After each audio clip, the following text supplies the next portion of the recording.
ప్రతి గ్రామంలోనూ స్వచ్ఛత పట్ల ప్రజలకు అవగాహన కల్పించడమే స్వర్ణాంధ్ర స్వచ్ఛ ఆంధ్ర ప్రధాన లక్ష్యమని కార్యక్రమం ముఖ్య అతిథి డిఆర్డీఏ ప్రాజెక్ట్ డైరెక్టర్ శోభన్ బాబు అన్నారు. రాష్ట్ర ప్రభుత్వం ప్రతిష్టాత్మకంగా తీసుకున్న స్వర్ణాంధ్ర స్వచ్ఛ ఆంధ్ర కార్యక్రమం ప్రతి నెల 3వ శనివారం నిర్వహించడం ఆనవాయితీగా వస్తుంది. ఈ క్రమంలో తిరుచానూరు పంచాయతీ స్వర్ణాంధ్ర స్వచ్ఛ ఆంధ్ర కార్యక్రమాన్ని నిర్వహించారు. ఈ కార్యక్రమంలో భాగంగా స్వర్ణాంధ్ర స్వచ్ఛ ఆంధ్ర ప్రతిజ్ఞను పంచాయతీ సిబ్బంది అధికారులు చేశారు.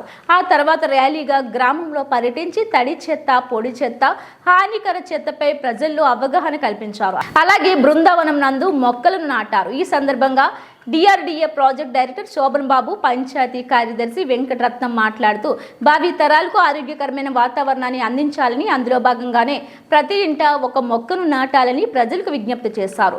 గ్రామంలో దోమల సమస్యల పరిష్కారం కోసం ప్రతిరోజు ఫాగింగ్ లాంటి కార్యక్రమాలను చేపట్టామని తెలిపారు. పారిశుధ్యానికి అధిక ప్రాధాన్యత ఇస్తున్నామని, ప్రజల నుండి కూడా తమ వంతు పరిశుభ్రత వైపు సహాయ సహకారాలు అందించాలని పిలుపునిచ్చారు.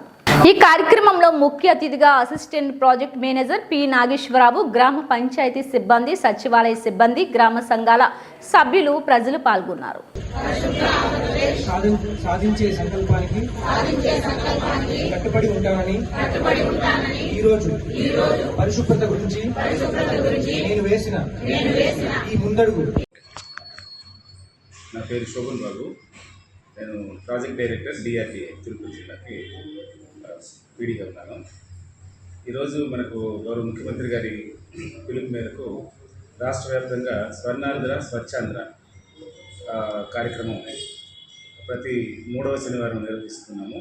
సో అందులో భాగంగా ఈరోజు సోర్సు రీసోర్సు అనేటువంటి థీమ్తో మనకు ప్రతి ఇంటి దగ్గర ఏదైతే మనం ఇంటి దగ్గర పోగొట్టిన చెత్తని, ఆ చెత్తని కుళ్ళిని చెత్త, పొల్లని చెత్త, అదేవిధంగా హానికరమైన చెత్త అనే 3 రకాలుగా ఇంటి దగ్గరనే దాన్ని వేరు చేసి ఇంటి దగ్గర ఉన్నటువంటి 3 రంగుల్లో ఉన్నటువంటి ఈ డస్ట్బిన్, ప్లాస్టిక్ డస్ట్బిన్లలో వేసేదానికి అవగాహన కలిగించడం, ఆ విధంగా వేసేటట్లు వాళ్ళు మార్పు తీసుకుని వచ్చే విధంగా అందరూ కృషి చేయడం అనేది ఈరోజు ఆబ్జెక్టివ్.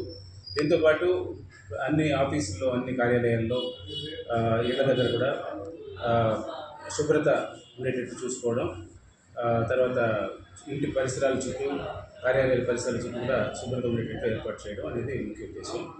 ఇందులో భాగంగా ఈరోజు తిరుచానూరు గ్రామ పంచాయతీలో మన ఈఓఆర్డి మరియు తిరుచానూరు ఈఓ వెంకటరత్నం గారి ఆధ్వర్యంలో ఇక్కడ ఉన్నటువంటి వివోలు, అంటే మా మహిళా సంఘాల సభ్యులు, అదేవిధంగా గ్రామ పంచాయతీ సిబ్బంది, వీరందరితో ఒక ర్యాలీ కూడా నిర్వహించడం జరిగింది. ర్యాలీ నిర్వహించిన తర్వాత ఈ చెత్త నుంచి సంపద తయారీ కేంద్రాలు, ఎస్డబ్ల్యూపీసీ కేంద్రం దగ్గరికి తీసుకెళ్ళి వాళ్ళకి దాని గురించి వివరించి చెప్పడం జరిగింది. మనకి ఏదైతే ఇంటి దగ్గర వేరు చేసినట్టు చెత్తను అక్కడ మళ్ళీ కుళ్ళే చెత్తనంతా కూడా ఒక తొట్టులో వేసి నాడప్ కంపోస్ట్ పిట్లో దాన్ని వర్మీ కంపోస్ట్గా ఏ విధంగా తయారు చేస్తారు అనేది ఆ ప్రాసెస్ అంతా కూడా వాళ్ళకి వివరించి చెప్పడం జరిగింది. అదేవిధంగా కుళ్ళని చెత్తని వాటి అన్నిటి కూడా దాన్ని వేరు చేసి దాన్ని అమ్మి దాని ద్వారా ఆదాయాన్ని కూడా పొందడం.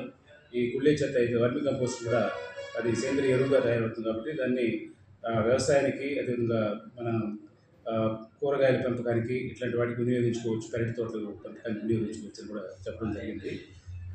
ముఖ్యంగా మహిళా సంఘ సభ్యులందరికీ కూడా దీని మీద పూర్తి అవగాహన కలిగించడం, అదేవిధంగా మరుగుదొడ్డి ప్రతి ఇంటి దగ్గర కూడా మరుగుదొడ్డి నిర్మించుకొని దాన్ని వినియోగించడం, బహిరంగ మలమూత్ర విసర్జన లేకుండా చేయడం, తర్వాత ఇంటి దగ్గర ఉన్నటువంటి చెత్తనంతా కూడా కంపోస్ట్ పిట్ అని కూడా ఒకటి మహాత్మా గాంధీ జాతీయ గ్రామీణ ఉపాధి హామీ పథకం ద్వారా నిర్మించడం జరుగుతుంది. ఆ కంపోస్ట్ పిట్లో వాళ్ళు ఇంటి దగ్గర పోగలిగిన చెత్తను ఏదైతే మనం సంపద తయారీ కేంద్రాలు తరలిస్తారో అవి కాకుండా మిగిలిపోయిన చెత్తను కూడా వాటిని అక్కడే కంపోస్ట్గా ఎరువుగా తయారు చేసుకోవడానికి కూడా ఏర్పాటు చేయడం జరుగుతుంది.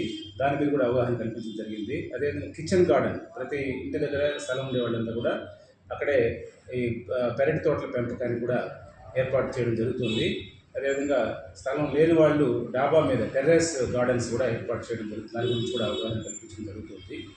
సో ఈ విధంగా మన ఆంధ్రప్రదేశ్ని స్వచ్ఛ ఆంధ్రప్రదేశ్గా, పరిశుభ్రమైనటువంటి ఆంధ్రప్రదేశ్గా, హరిత ఆంధ్రప్రదేశ్గా తయారు చేయడానికి, స్వర్ణాంధ్రప్రదేశ్ చేయడానికి అందరి సహకారం, గ్రామస్తుల సహకారం, ముఖ్యంగా మహిళా సంఘాల సభ్యుల సహకారం అవసరమని గుర్తించి వారందరూ కూడా అవగాహన కల్పించడం.